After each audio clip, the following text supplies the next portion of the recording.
करने वाली माँ बनाता हूँ। कहा है कि नहीं कहा? उसने कहा मैं बांझ को आनंद करने वाली माँ बनाता हूँ। मैं जानता हूँ जो बांझ होती है उसकी जिंदगी में एक शर्मिंदगी रहती है, उसके साथ एक बेइज्जती जुड़ी होती है। ना तो वो मेडिकल से टूट सकती है, ना वो डॉक्टरों से टूट सकती है। उसके लिए प्रभु यीशु मसीह चाहिए ताकि वो शर्मिंदगी आपकी टूट सके। पूछो उन लोगों से, बाइबल में लिखा वो बांझ को आनंद करने वाली माँ बनाता है। लेकिन कैसे माँ बनाएगा वो? बाइबल बताती है जब उसके वचन को ऑनर दिया जाएगा, जब परमेश्वर को इज्जत दी जाएगी, जब प्रभु यीशु मसीह को अपना मुक्तिदाता उद्धारकर्ता ग्रहण किया जाएगा।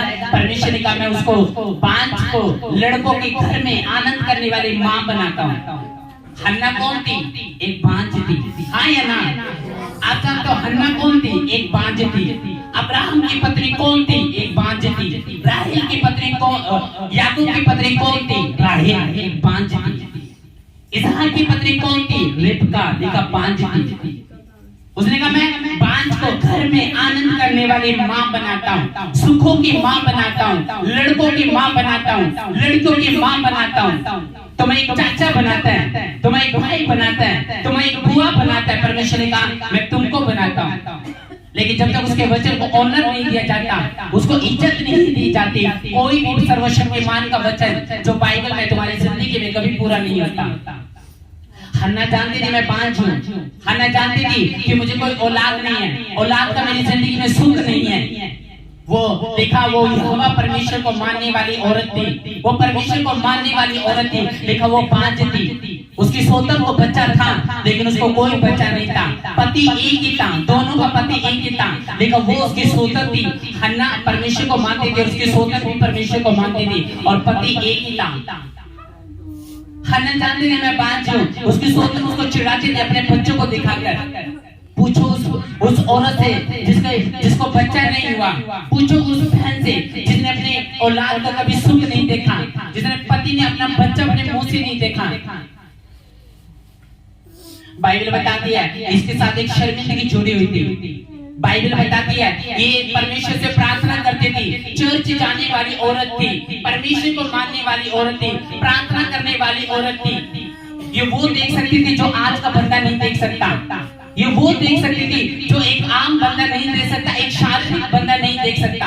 लिखा एक कई सालों तक एक परमेश्वर से मांगती गई, लेकिन बाइबल बताते परमेश्वर ने हर साल इसको रिजेक्ट किया, हर साल इसको बच्चा नहीं दिया। लेकिन विश्वास वही था, फेथ वही था, पवित्रता वही थी, सब कुछ वही था। लेकिन बाइबल बताती है हन्ना परमेश्वर के पास जाती है और परमेश्वर से विनती करती। दूसरों के बच्चों को देखती तो अंदर एक चालीस पैदा होती, रातों को चद्दर में रोती होगी, कमरों में रोती होगी, बोलती होगी काश मुझे भी औलाद होती और मुझे भी औलाद का सुख होता। लेकिन बाइबल बताती इसको कोई औलाद नहीं थी। ना तो परमेश्वर ने आकाश से उसकी सुधि दी, ना धरती पे किसी डॉक्टर ने उसकी सुधि दी। लेकिन अपने बांझपन को लेके, अपनी शर्मिंदगी को लेके, बेइज्जती को लेके अपनी कॉलोनी में घूमती थी। और बाइबल ये बताती है उसी औरत को जो बांझ थी वो डेली जाती है परमेश्वर से कहती मैं अगर तू कहेगा तो मैं 120 रोजे भी रखूंगी, मैं परमेश्वर के लिए सब कुछ दूंगी, मैं सुबह भोर को भी उठूंगी, लेकिन मेरी शर्मिंदगी तोड़ दे। वो अपने उसके दिल का दर्द पूछो जिसके बच्चा नहीं है। उसने कहा मैं बांझ को आनंद करने वाली माँ बनाता हूँ। हन्ना एक बांझ थी, लेकिन बाइबल बताती है उसका विश्वास परमेश्वर यहोवा पे था। अगर कुछ परमेश्वर आपको नहीं देता तो परमेश्वर के कुछ प्लान होते हैं, परमेश्वर की कुछ योजना होती है जो वो अपने समय पे पूरा करता है। आपके आंसुओं के हिसाब से परमेश्वर नहीं काम करता, आपके वर्ड के हिसाब से परमेश्वर काम करता है, आपके शब्दों के हिसाब से परमेश्वर काम करता है, विश्वास के हिसाब से परमेश्वर काम करता है। अगर आप उसके सामने रोगे कि परमेश्वर मैं तुझे मानना छोड़ दूंगा अगर तूने मुझे बच्चा नहीं दिया, मेरे बिजनेस को फलवंत नहीं करा, मेरी मैरिज नहीं कराई, तो परमेश्वर मैं बाइबल पढ़ना छोड़ दूंगा, मैं परमेश्वर रोजे रखने छोड़ दूंगा, तो परमेश्वर को कोई फर्क नहीं पड़ता, क्योंकि वो इमरजेंसी में सिर्फ उन्हीं लोगों को उत्तर देता है जो उसे उत्तर लेना जानते हैं। हन्ना भी तो परमेश्वर को मानने वाली थी, हन्ना भी तो बॉर्न क्रिश्चियन हो गई, हन्ना भी तो परमेश्वर पे विश्वास करते होगी, लेकिन हन्ना की स्थिति अभी तक ली क्यों नहीं गई? क्योंकि बाइबल बताती है वो हर साल परमेश्वर के पास जाती, परमेश्वर से विनती करती, लेकिन परमेश्वर उसको रिजेक्ट करते थे। लेकिन बाइबल बताती है एक दिन जब वो प्रार्थना कर रही थी, क्योंकि नई नवेली दुल्हन सबको अच्छी लगती है, जब घर में एक नई नवेली दुल्हन आती है, जब एक लड़की घर में बिहार के लेके आते हैं तो वो सबको अच्छी लगती है, माँ को अच्छी लगती है, सास को अच्छी लगती है, ससुर को अच्छी लगती है, सबको अच्छी लगती है। लेकिन जब 6 महीने बाद वो पता चले कि ये औरत बांझ है और माँ नहीं बन सकती, फिर वही प्यार जो शुरुआत में करते थे नफरत में बदलना शुरू हो जाता है। वो बोलते अच्छा ये माँ नहीं बन सकती, फिर उसके साथ वो नाता नहीं जुड़ता, फिर अगली बहू का इंतजार किया जाता कि काज छोटे वाले की बहू आएगी, अब उसी से वही पोते पर पोते का मुंह दिखाएगी, क्योंकि ये तो बांझ है।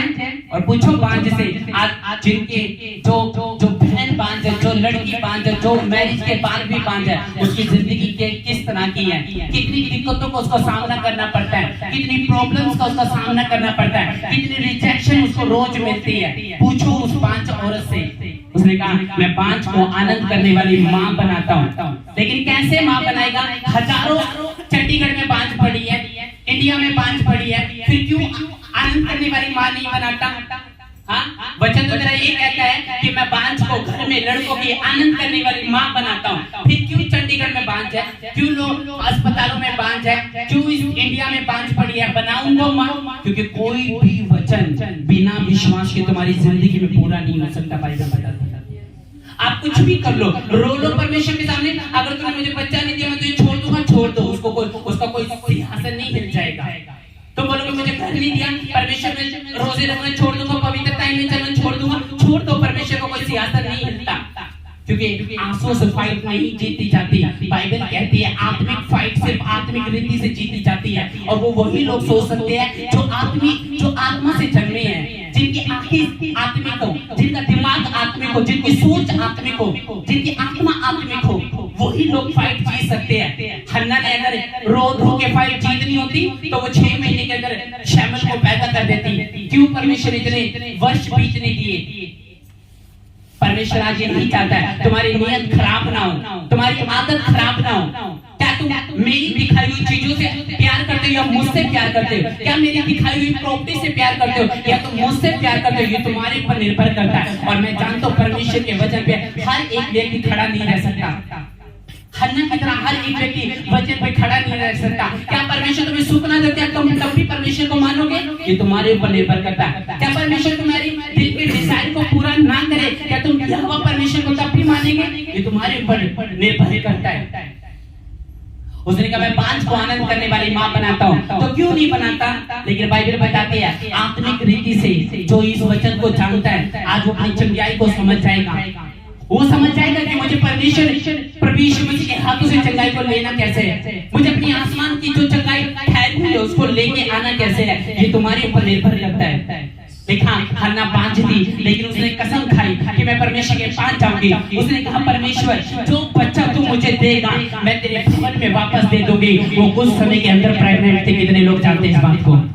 कुछ ही हफ्तों के अंदर वो प्रेग्नेंट थी और परमेश्वर उसको शैमूएल भविष्य दिखा दिया, जो आज तक का सबसे बड़ा प्रॉफिट था उस समय का। आमीन। पहले क्यों नहीं सुनी थी? पहले भी तो परमेश्वर को बच्चा देता था, लेकिन जब अपने मुंह से उसने कहा जो बच्चा तू मुझे देगा मैं तेरे भवन में चढ़ा दूंगी, परमेश्वर ने कहा एली से जा इसको बता दे कि तू थोड़ी देर में प्रेग्नेंट होने वाली है। उसने विश्वास करा और बाइबल बता दिया वो बाद में प्रेग्नेंट हुई और उसने अपना बच्चा जो शमूएल आया था परमेश्वर के भवन में चढ़ा दिया, और जैसे भवन में चढ़ाया परमेश्वर उसको फिर बच्चे ही बच्चे देता गया। इसका मतलब परमेश्वर आपके मुंह से कुछ सुनना चाहता है। अपने फायदों के लिए परमेश्वर से कुछ ना मांगो, परमेश्वर के डिजायर को सोचो, परमेश्वर की सेवा को सोचो। परमेश्वर क्या चाहता है? क्या तो परमेश्वर कभी नहीं चाहेगा तुम अपने बच्चों से ज्यादा अपने बच्चों को ज्यादा प्यार करो, परमेश्वर को दूसरे स्थान पे रखो। परमेश्वर कभी नहीं चाहेगा। परमेश्वर नहीं चाहेगा आप अपनी पत्नी को पहला स्थान दो, अपने बिजनेस को पहला स्थान दो, अपने परिवार को पहला स्थान दो, अपने लोगों को पहला स्थान दो, और परमेश्वर को तुम 10वें नंबर पे रखो। परमेश्वर ऐसे लोगों को पसंद नहीं करता। अगर तो तुमने फाइट जीतनी है इस धरती के ऊपर तो तुमने अपनी आंतरिक रीति को पूरा करना पड़ेगा। बाइबल ये बताती है अगर हन्ना आंसू के हिसाब से परमेश्वर से आशीष ले लेती तो वो 6 महीने के अंदर शमूएल पैदा कर देती, लेकिन बाइबल कहती है उसे सफर करना पड़ा, उसको सफर करना पड़ा धरती पे। रोज परमेश्वर रोज ताली सुनती, दिक्कत सुनती, कॉलोनी में बेइज्जती कराती, शर्मिंदगी सर पे लेके घूमती, लेकिन परमेश्वर सूदी नहीं लेता। हाँ जी, मेरा नाम तो जॉन है, परमेश्वर मेरी सूदी नहीं ले रहा। मेरा नाम तो यूसुफ है, परमेश्वर मेरी सूदी क्यों नहीं रहा? हाँ, जब तुम्हारा विश्वास परमेश्वर पे होता है फिर एक गरीब भी अमीर होता है। जब आपका विश्वास परमेश्वर पे होता है आप कभी बीमार नहीं रह सकते। या तो बीमारी आपको निकल जाएगी या आप बीमारी को निकल जाओगे, ये तुम्हारे ऊपर निर्भर करता है। शर्मिंदगी तोड़ना और टूटवाना इसमें फर्क है। जब तक आप हन्ना की तरह आत्मिक नहीं बनते, अपनी सोच आत्मिक नहीं करते, आपकी लाइफ में कुछ भी पूरा होने से पहले आपको परमेश्वर से लेना पड़ेगा। या तो आपको घुटनों में फाइट करनी पड़ेगी या परमेश्वर को ऐसा कोई सोच देना पड़ेगा कि परमेश्वर खुद चंगाई दे दे। ये तुम्हारे ऊपर निर्भर करता है। कुछ लोग परमेश्वर से मांगते अपने फायदे के लिए, अगर तो मेरी अच्छी मैरिज कर देगा परमेश्वर तो प्रभु मैं धनी रहूंगा, प्रभु मुझे मेरी इससे शादी करवा दे, प्रभु मुझे ये लड़की पसंद है, अगर तो मेरी शादी नहीं कराएगा मैं तुझे छोड़ दूंगा। तो परमेश्वर को ऐसे लोग नहीं चाहिए, प्रभु को वो लोग चाहिए अगर बच्चा दुनिया में आ जाए तो भी उसका प्यार परमेश्वर के लिए वो ही रहता है जो पहले उसकी जिंदगी में था। इसलिए आज आपने क्या करना है, अपने मुंह के वर्ड को सही करना है। जो कुछ भी मांगना है परमेश्वर से अपने फायदे के लिए नहीं, पहले परमेश्वर के फायदे के लिए मांगना है। अगर तू मुझे देगा तो मैं तेरी सेवा में बीज दूंगा, अगर तू मेरा बिजनेस फलवंत करेगा तो मैं इसी से परमेश्वर तेरे बीज में भेंटों में हेल्प करूंगा, तेरे कामों में, तेरे राज्यों में, चर्च में परमेश्वर मैं चैरिटी करूंगा, लंगर लगाऊंगा परमेश्वर, उसके फायदे के लिए कुछ भी बोलो। और फिर देखो परमेश्वर तुम्हें देता है या नहीं देता। उसने क्या कहा, परमेश्वर मुझे बच्चा दे मैं उसको बिजनेसमैन बनाऊंगी, परमेश्वर मुझे बच्चा दे मैं उसको लिखा पढ़ा के परमेश्वर डॉक्टर बनाऊंगी, साइंटिस्ट बनाऊंगी। उसने क्या कहा, परमेश्वर अगर तो मुझे बच्चा देगा मैं तेरे भवन में चढ़ा दूंगी, तेरी सेवा करेगा, प्रोफेसिया करेगा, लोगों को तेरा मैसेज दिया करेगा। बाइबल बताती है कुछ ही समय बाद हन्ना जो बांझ थी वो प्रेग्नेंट पाई गई, और उसके बाद जब उसने अपने वायदे को पूरा किया परमेश्वर ने बाद में लड़का भी दिया और इतने बच्चे दिए वो याद करती गई। समझ रहे हो? फाइट लड़नी पड़ेगी अपनी आशीषों के लिए। कुछ भी आपकी लाइफ में पूरा नहीं होगा जब तक आप फाइट नहीं लड़ोगे, जब तक आप परमेश्वर के सामने नहीं जाओगे, रोके धोके जाओगे, कंप्लेंट के साथ जाओगे, आप सेम वापस आओगे। परिस्थितियां चेंज कराना चाहते हो परमेश्वर से आत्मा को ग्रो करना, परिवार को बचाना, घरानों को बचाना, कुछ अलग करना, लोगों से अलग दिखना, शाइन। अगर तुम चाहते परमेश्वर की उपस्थिति मेरे मुंह पे, मेरे परिवार में, मेरे घराने में दिखे तो तुम्हें आत्मिक रीति से चलना चलेगा। तो परमेश्वर मुझे को दे ना दे लेकिन तो मेरा परमेश्वर ठहरेगा, तो मुझे बच्चा दे ना दे तो मेरा परमेश्वर ठहरेगा, मुझे घर दे ना दे तो मेरा परमेश्वर ठहरेगा, मुझे तो परमेश्वर कुछ भी दे ना दे धरती की चीज परमेश्वर तो मेरा परमेश्वर ठहरेगा। जब तुम्हारे वर्ड ऐसे होंगे तो कुछ भी मांग लेना धरती के ऊपर, तुम्हारी लाइफ में कुछ ही समय में पूरा होगा यीशु मसीह के नाम में। आमीन। उसने कहा मैं बांझ को आनंद करने वाली मां बनाता हूं। अब समझ रही हो? मैं ऐसे लोगों को जानता हूं। दाऊद एक आत्मिक रीति से जन्मा हुआ इंसान था। दाऊद रिजेक्ट था अपने घर में, उसकी कोई वैल्यू नहीं थी अपने घर में। वो कहाँ रहता था? जंगलों में भेड़ बकरियों को चराता था। लेकिन बाइबल बताते जिस दिन शमूएल, वही शमूएल जो बांझ से हुआ था, जब शमूएल उसके भाइयों का अभिषेक करने के लिए जा रहा था कि चलो मैं परमेश्वर के लिए अभिषेक करूंगा, मैं उसके ऊपर तेल उड़ेलूंगा, मैं बताऊंगा परमेश्वर ने किसको चुना है अपने कामों के लिए। पहला भाई आया, परमेश्वर ने कहा रिजेक्ट, दूसरा आया रिजेक्ट, तीसरा आया रिजेक्ट, चौथा आया रिजेक्ट, पांचवा, छठा। उसने कहा तेरे सारे बच्चे आगे? उसने कहा हाँ सारे बच्चे आगे। दाऊद को भूल गए। दाऊद एक आत्मा से जन्मा हुआ व्यक्ति था। दाऊद बाद में बोलते अपने दूसरे बच्चे को भी बुला ले, और जब वो आया तो बाइबल बताती है उसने कहा तेरा अगला बच्चा कहाँ है? उसने कहा वो तो भेड़ बकरियां चरा रहा है। उसकी कोई वैल्यू नहीं थी, उसको झाड़ू पोछे के लिए रखा हुआ था, उसको भेड़ बकरियां चराने के लिए रखा हुआ था। दाऊद घर में रिजेक्ट था, उसको रोटी के लिए, मैसेज के लिए रखा हुआ था। और बाइबल बताती है दाऊद दाऊद गया तो परमेश्वर ने कहा इसी को मैंने चुना है। परमेश्वर ने तो छोटा है, परमेश्वर ने तो सुंदर है, इसको तो अभी सुंदरता इसके चेहरे पे झलकती है। परमेश्वर का इसी को मैंने चुना है, ये छोटा जरूर है लेकिन ये बड़े बड़ों को निकालेगा, ये गोलियत को मारेगा, इसके द्वारा मैं राज्य स्थापित करूंगा, इसको मैं यहूदा और इस्राएल का राज्य बनाऊंगा, इसको राजा बनाऊंगा। इसने कहा इसी का अभिषेक कर, उसका अभिषेक किया गया। लेकिन बाइबल में अभिषेक करने के बाद भी दाऊद जंगलों में धक्के खाता रहा, गुफाओं में छुपता रहा, पहाड़ों में छुपता रहा, लेकिन कोई भी वचन उसको पूरा नहीं हो रहा था परमेश्वर का कि मैं तुझे राजा बनाऊंगा, मैं तुझे कुर्सी दूंगा, मैं तू यहूदा और इस्राएल का राजा होगा। क्यों? लेकिन दाऊद आत्मा से जन्मा हुआ व्यक्ति था, जैसे हन्ना आत्मा से जन्मे हुए व्यक्ति थी। वो जानती थी परमेश्वर की इच्छा अपने अनुसार पूरी होगी, अपनी समय के अनुसार परमेश्वर मेरी सुधि लेगा।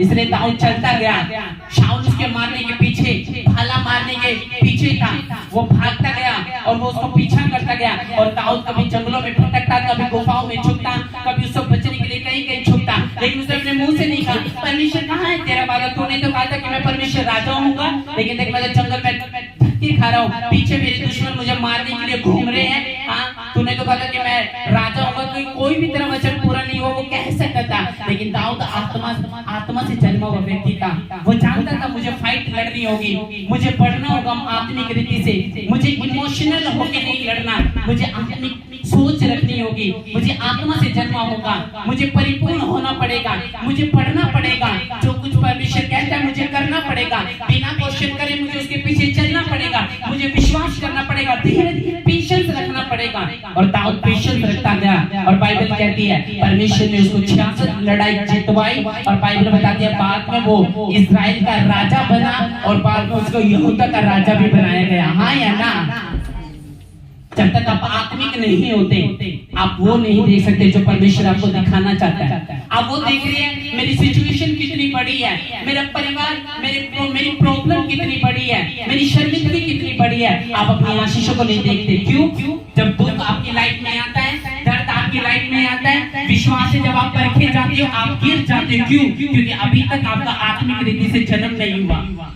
जिन लोगों का आत्मा से जन्म हुआ है उनको पता है हन्ना की तरह मुझे वेट करना मंजूर है, लेकिन मैं तांत्रिक बाबाओं के पास नहीं जाऊंगी, मैं किसी दूसरे के पास इलाज कराने नहीं जाऊंगी, यही मेरा परमेश्वर होगा, मुझे विश्वास रखे जीतना होगा। मैं जानती हूँ सारी कलियाओं का सोता केवल प्रभु यीशु मसीह है, इसी के द्वारा सारा माहौल आशीषित होता है। वो जानती थी और इसलिए उसने पकड़ा हुआ था परमेश्वर को। पकड़ के रखो परमेश्वर को जब तक वो आशीषित ना करे, पकड़ के रखो परमेश्वर को जब तक वो आपके बच्चों का उद्धार ना करे, पकड़ के रखो परमेश्वर को जब तक वो आपके पाप को माफ ना करे, पकड़ के रखो परमेश्वर को। हाँ, लोग पाप करते यीशु मसीह को भी मानते हैं, लोग गलतियां करते यीशु मसीह में भी चलते हैं, वे विचार करते हैं लोग यीशु मसीह में फिर भी चलते हैं। इसलिए तो उनकी जिंदगी में दुख बना रहता है, इसलिए तो उन्हें संघर्ष का सामना करना पड़ता है, इसलिए तो उनके सारे काम रिजेक्ट होते हैं, इसलिए तो आकर वो फलवंत नहीं हुए। क्यों?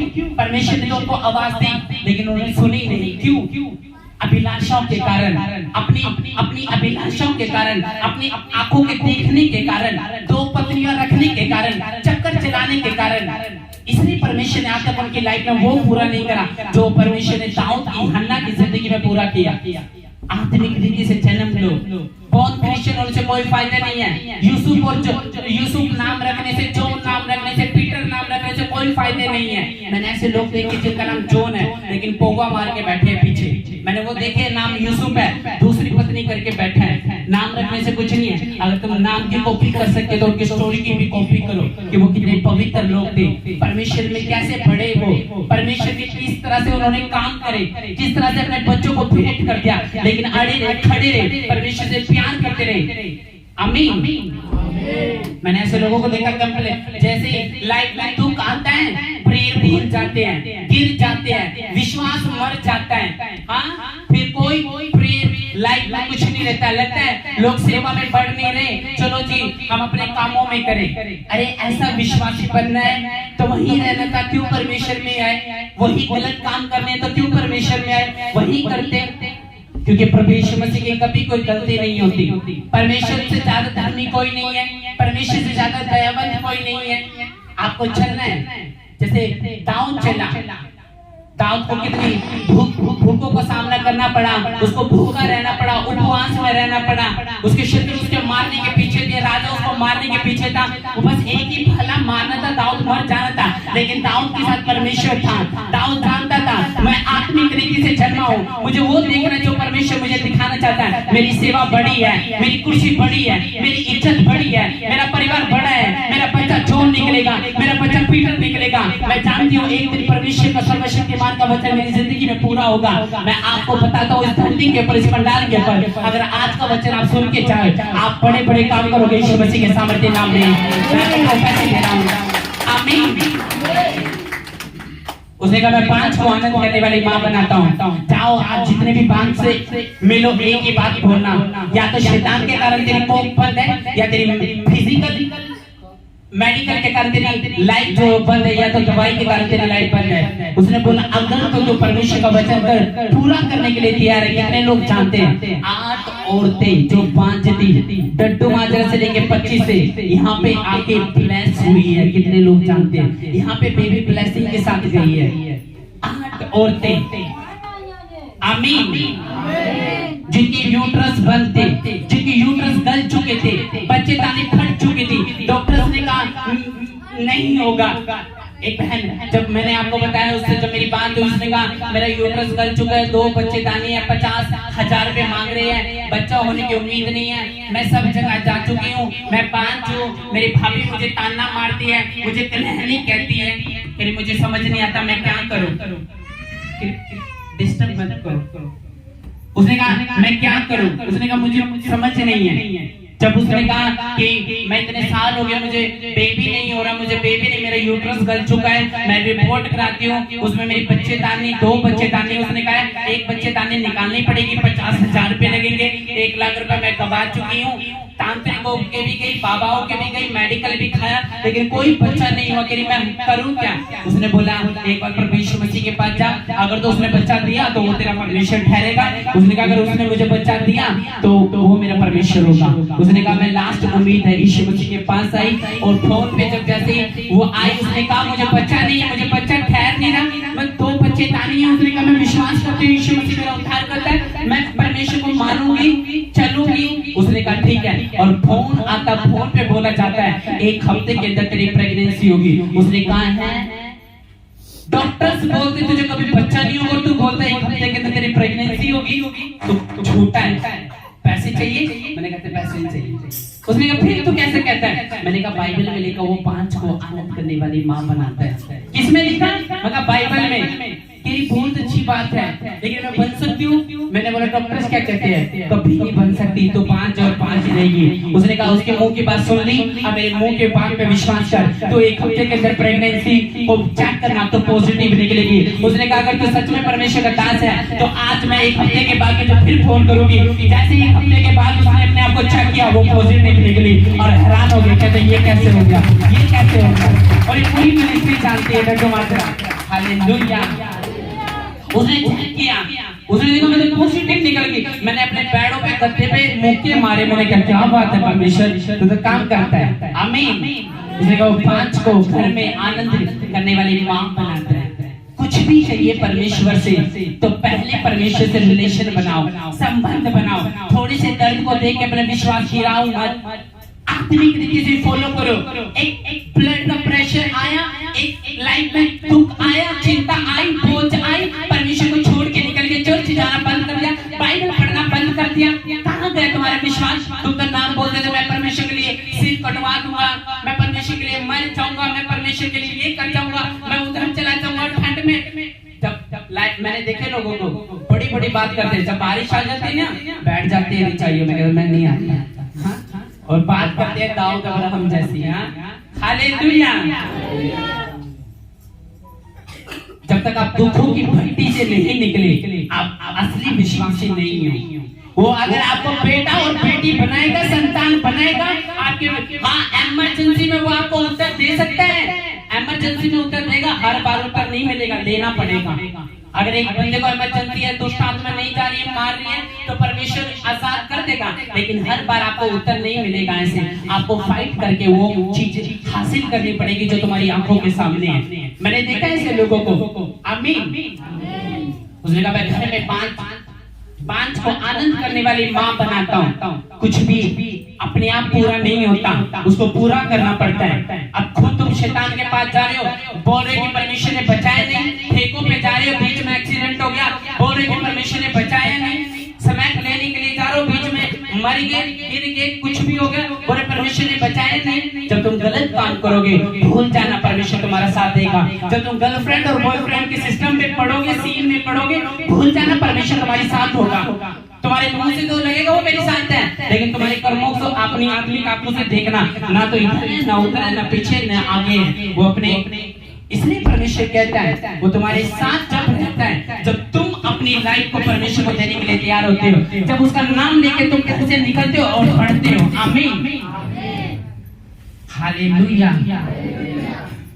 मैं सच बता रहा हूँ, आज मैं खुल के आपके सामने खड़ा हूँ। उसने कहा मैं 5 को आनंद करने वाली माँ बनाता हूँ, और परमेश्वर मेरी आंखों के सामने 5 को आनंद करने वाली, मैंने सर्वशक्तिमान का वचन अपनी आंखों के सामने पूरा होता हुआ देखा। मैं तुम्हें सच बता रहा हूँ।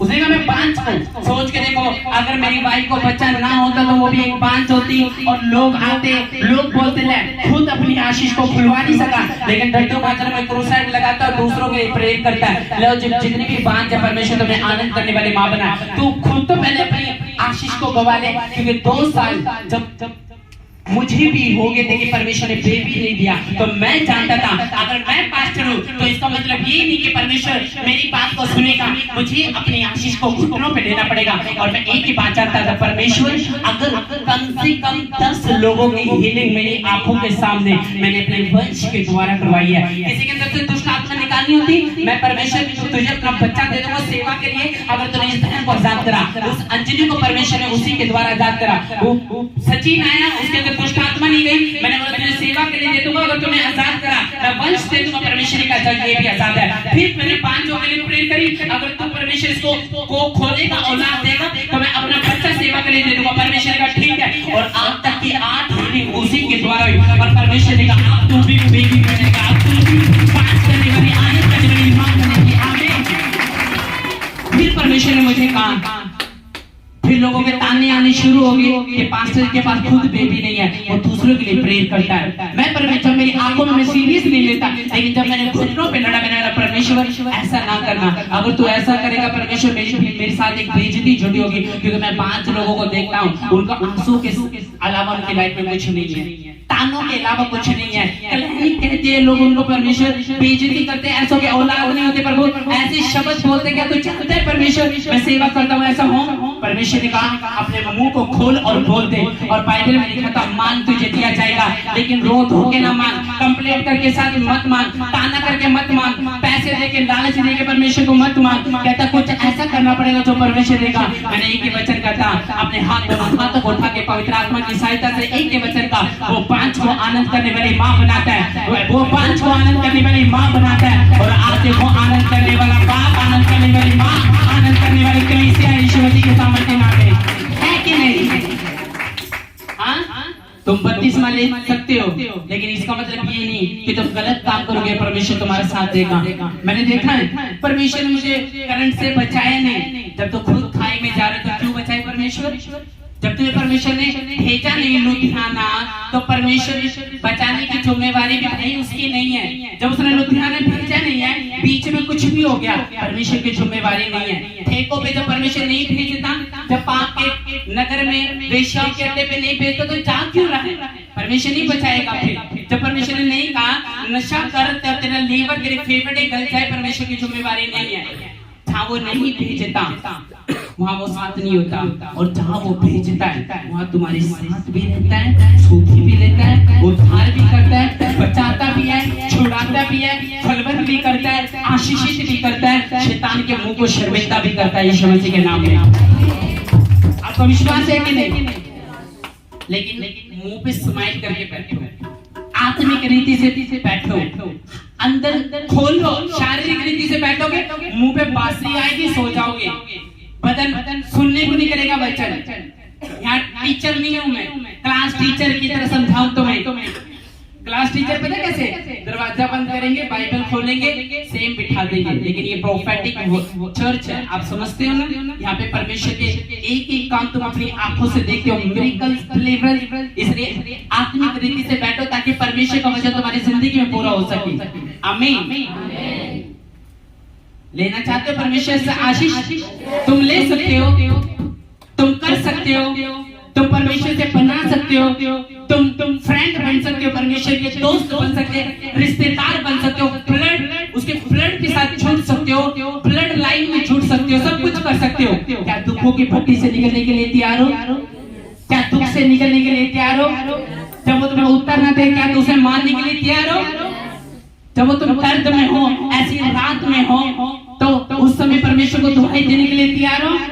तो मैं भी तुम्हारे लिए एक बात बोलता हूँ, रात को पावे रोना हो, सवेरे जय जयकार होगी यीशु मसीह के नाम में। रात को एक रात आ सकती है दर्द की, एक टाइम आ सकता है दुख होगा, लेकिन परमेश्वर ने कहा वो रात उजाले में भी बदलती है, तुम्हारी बीमारी चंगाइयों में भी बदलती है, तुम्हारे जीवन एक ऊंचे स्तर पे होगा, शैतान देखेगा और शर्मिंदा रहेगा, और तुम्हारी चुट्टी के नीचे होगा शैतान हमेशा यीशु मसीह के नाम में। आमीन।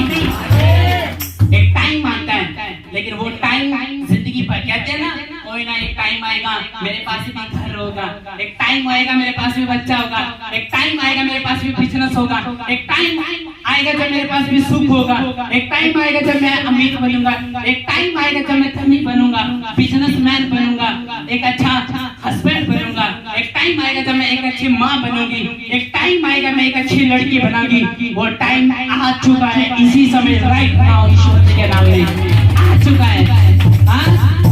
तुम्हारे बच्चे यूसुफ और दाऊद से घटित नहीं है। मैंने बोला था ना, आपके मुंह में बात करते हैं। अभी हॉस्पिटल में जब मैं गया था, वो एक बंदा रो रहा, कहता वहाँ पे बच्चों के एक के बच्चेदानी फट गई, और दूसरा जब एक वहाँ पे गया था तो एक का बच्चा मिसकैरेज हो गया, और एक बंदा रो रहा मेरे सामने आया, जब डिलीवरी थी उसने कहा मुझे, कहता भाई मैंने बोला क्या हुआ, तू कहता माँ को और बच्चों को दोनों को खतरा बताया, ऑपरेशन होगा उसका, और मुझे नहीं पता कि ये बचेगा या नहीं बचेगा। मैंने बोला यीशु मसीह पे विश्वास करेगा? उसने कहा कौन यीशु मसीह? मैं थोड़ा जानता हूँ। मगर तू विश्वास करेगा तो मैं प्रार्थना करूंगा। उसने कहा कौन यीशु मसीह? यार तो जाओ। मगर विश्वास करेगा? उसने कहा नहीं। मगर विश्वास करेगा? उसने कहा नहीं। उसने कहा विश्वास करेगा? उसने कहा नहीं। मैंने बोला ना। फिर उसने कहा चल तो मेरे लिए प्रार्थना कर, मगर आंख बंद कर और विश्वास कर, अगर तो विश्वास करेगा तो परमेश्वर मसीह तेरी लाइफ में काम करेगा। उसने आंख बंद करा, मैंने कहा परमेश्वर इसकी वाइफ के ऊपर से मैं डेथ को कैंसिल करता हूँ, इसका बच्चा जो दुनिया से पहले चला जाएगा वो दुनिया में आने पाए। और जैसे ही वो सुबह मिला उसने कहा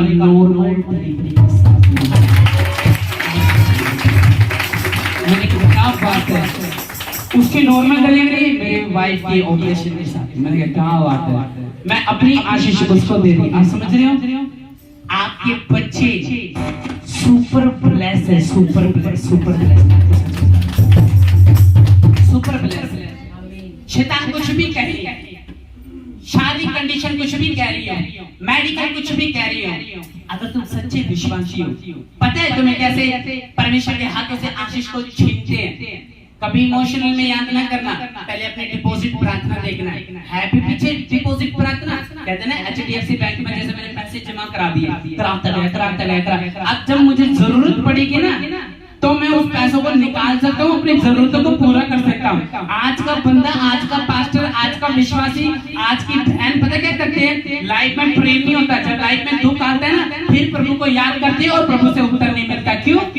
डिपॉजिट तो करी नहीं प्रार्थना, उत्तर कहां से मिलता? फिर ढूंढते हैं जिसने डिपॉजिट करी है, अब उसी के पास जाना पड़ेगा। और जब उसके पास जाते हैं इमरजेंसी में, वो काम करके दिखाता है और फिर उसकी तारीफ होती है, और वो फिर बोलते हैं कहते हैं यार मेरी प्रेयर से कुछ नहीं हुआ, मैं इस मास्टर के पास गया, इस विश्वासी का हुआ क्यों नहीं? क्योंकि जितना बड़ा केस उतनी लोग प्रेयर करने वाला जन भी होना चाहिए। अगर ब्लड कैंसर आपको है और आपकी प्रेयर 10 मिनट की है तो ब्लड कैंसर जाएगा, तो उसका मतलब जितना बड़ा केस होगा उतनी लोग प्रेयर भी होनी चाहिए। और बाइबल बताती है कि जब तक आप परमेश्वर पे विश्वास नहीं करते आपकी लाइफ में कुछ भी पूरा नहीं होगा। तो चलने के लिए तैयार हो परमेश्वर के पीछे? चलने के लिए तैयार हो? डिलीवरेंस लेने के लिए तैयार हो? हीलिंग भाई बाहर बंदे खड़े हैं, उनको बोलना अंदर